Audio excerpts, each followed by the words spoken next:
Yo, what's good? It's your boy back with another video. Today we're going to be talking about 5 traps to avoid when you're doing art commission. Let's get into it. So the first one is going to be simply naming a fair price. I don't know how many artists cheat themselves by naming a price that they know isn't fair to them. You know, us as artists, we spend an exorbitant amount of time on some of these commissions, and you know, naming a fair price from the start is really gonna help you out. A lot of us are doing this hopefully to become a full-time artist. Now, if you're naming a price and this price isn't even what you're making at your regular job, you know, how can you ever expect to become a full-time artist and to support yourself only through art when you can't even name a fair price for yourself? And you know, a lot of artists are very I would say quote unquote, you know, kind of nervous about naming a price. You know, when we first starting off, we don't really know how to price our art. And so I did a video just on that, how to price your art, giving y'all a blueprint or whatever. I'm gonna put that in a card right here, so y'all can check that out if y'all want to. Next is gonna be drawing what you are interested in, or at least close to being interested in. And so this is, you know, what happens is that you get a commission drawing, we'll just say some rocks.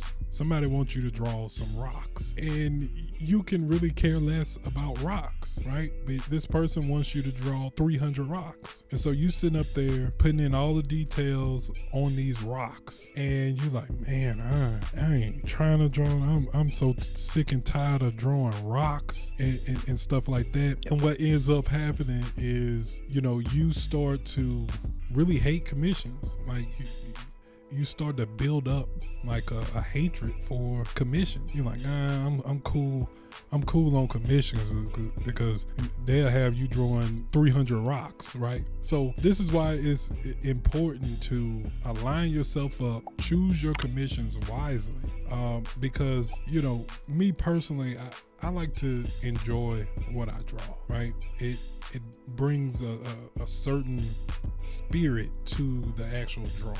You go the extra mile when you're actually interested in what you're actually drawing. So next up is going to be making sure you put a revision clause inside of your contract, inside of your agreement. Make sure you're telling the client that, hey, I'm going to do this. You're going to have one revision, and then after this revision, it's going to be X amount of dollars after that. Right. And so this is one of the biggest mistakes artists can make just coming into the commission scene, because what'll happen is, you know, the client, they'll give you an idea. You'll draw it out just like the client told you to draw it out. You give it to the client, and the client's like, yeah, that's not really what I'm looking for. And so you're like, okay, you know. And then the client says, hey, make it more like this. So you go back to the drawing board, you make it more like this, and then you give it to the client, and the client's like, yeah, that's not quite what I was looking for, or whatever. And so then the process is a perpetual process, right? Because the client doesn't actually know what he or she wants. They just don't know. So essentially what you're doing is you're finding out what they don't like, but that's more work. So say this commission was supposed to be just 8 hours, 8-hour commission with all the revisions tacked on to it. You could be looking at 15, 20 hours worth of revisions, worth of ideas, you know, worth of drawing time. And that's time that you could have been spending on other projects.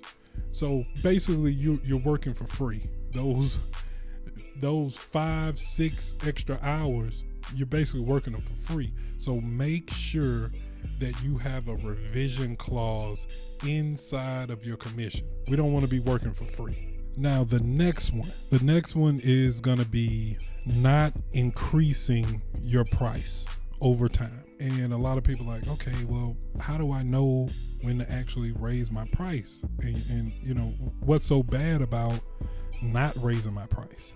as we continue along this art journey, we're gonna find different ways to streamline our commission process, right? We're gonna find little shortcuts here, little shortcuts there. Ooh, I can do it this way instead of that way. And so you're gonna end up saving time. This commission that was, used to be 8 hours, now it takes you 4 hours.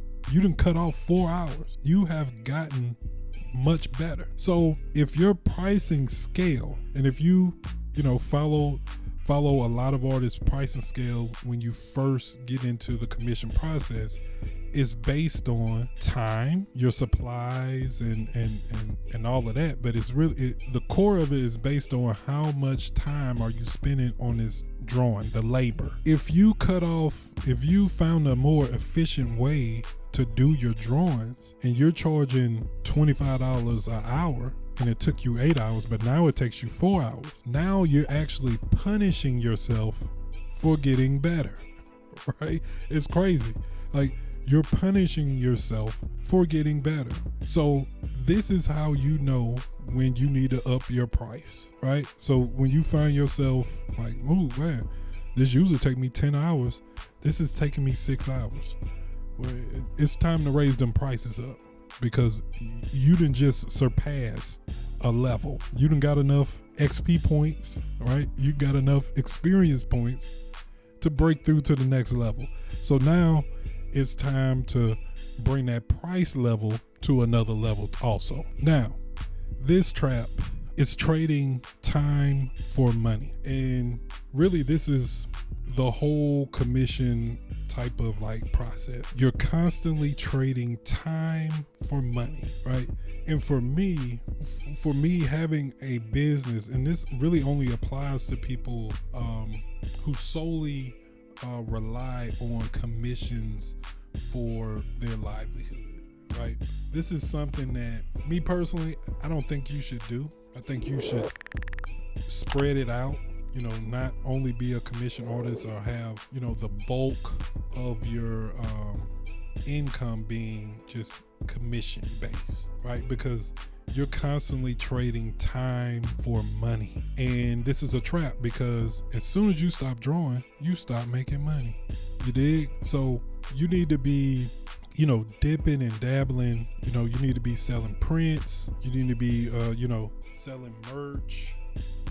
You need to be, diversifying how you get your funds, and not just really stick or have the bulk of your income solely on commission. And what happens is that, and you're like, okay, I quit my job. Now I'm doing commissions. I'm an artist. I'm a full-time artist. But now my whole income is solely based on commissions.